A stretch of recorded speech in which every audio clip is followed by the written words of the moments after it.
Itt vagyunk a Kecel Fesztiválon, és James Cole-al, azaz Bozóki Janival beszélgetünk. Javában benne vagyunk a fesztiválban. Eddig hogy érzed, sikerült megvalósítani az elképzeléseket? Maximálisan.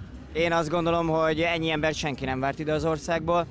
Hála jó égnek az a jó pár éves munka, amit eddig belefektettünk, az úgy tűnik, hogy beért. Mind a 4 stage full házzal ment. Én azt mondom, hogy várakozáson felül tényleg nagyon sokan eljöttek, nagyon-nagyon jó muzsikát hallhattunk mindenhol, úgyhogy én elégedett vagyok a legtöbb dologgal. Körülbelül mennyien voltak, vagy ez csak satszolni lehet per pillanat? Ilyenkor pontos adatot még nem tudunk. Én azt mondom, hogy egy 4-5 ezer ember biztos, hogy itt volt. Ezt így ránézésre satszolom, de az is elképzelhető, hogy 5000 fölött voltunk. Az idén volt először a Music Conference, itt megrendezve itt Kecelen. Mit gondol, sikerült valamilyen párbeszédet kialakítani a résztvevők között? Én a legelején azt gondoltam, hogy ez egy ilyen 0. konferencia lesz, pont azért, mert soha nem volt Magyarországon ilyen. Ez az első konferencia, én azt gondolom, hogy ilyen értelemben sikeres volt, mint 0.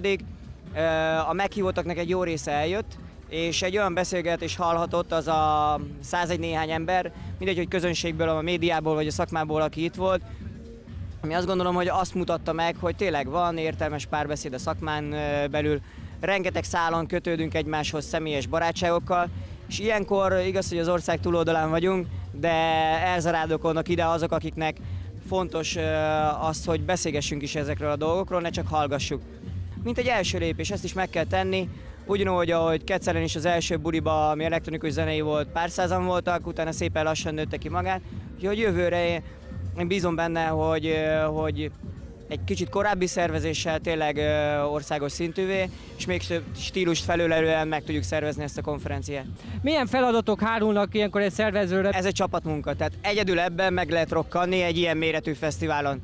Tehát itt a csapatnak tartozunk óriási hálával, én is, és szerintem minden vendég, akik a háttérben már 3-4 napja építették a helyszínt, akik a biztonságunkra ügyeltek, azokra a hangtechnikusokra, akik tényleg a háttérből a technikáért feleltek.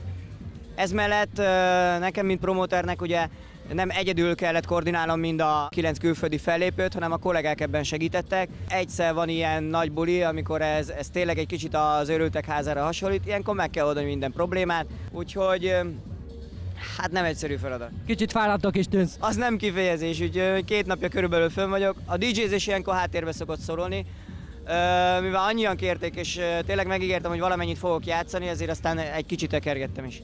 Sok gond van egyébként a meghívott külföldi vendégekkel? Hát a gondunknak a fő problémánk az volt, hogy ami rajtunk kívülálló okok miatt történt. London egy olyan vihart kapott, illetve olyan köd volt, hogy a Heathrow-n, tehát a londoni főrepülőtéren 141, ha jól emlékszem, járatot töröltek. Ez azt jelenti, hogy belecsúszott sajnos a James Abérának és a JT Fire-nek a repülőjárata. Az volt a szerencsénk, hogy ugye akik Londonból jöttek, az SOS 3 srác, az argentin srác, a Martin Garcia és a Steve Lawler, ők korábbi gépekkel jöttek, tehát már délelőtt itt voltak. A JT Fire az majdnem sírva fakadt, ő neki egy délutáni gépe volt, amit megpróbáltunk egy másik, a Gatwickről induló repülőre cserélni, amikor ugye az elsőt kiderült, hogy törölték. Ott találtunk is egy business class-t, ahova befoglaltuk, ez az egy hely volt rajta. Csak az a baj, hogy Londonban is akkora káosz volt, hogy egyszerűen nem ért oda ehhez sem. Úgyhogy szegény tényleg majdnem sírva fakadt, azt mondta, hogy ez nem hiszi el, hogy ide készült már mióta. És hát sajnos a 2 úriember nem tudott eljönni. Én tudok a leginkább, vagy elsőként majd elnézést kérni. Hát reméljük, hogy megértik az emberek, és valamikor tudjuk pótolni. Akkor az lenne az utolsó kérdésem, jövőre is lesz Kecel Fesztivál? Lesz.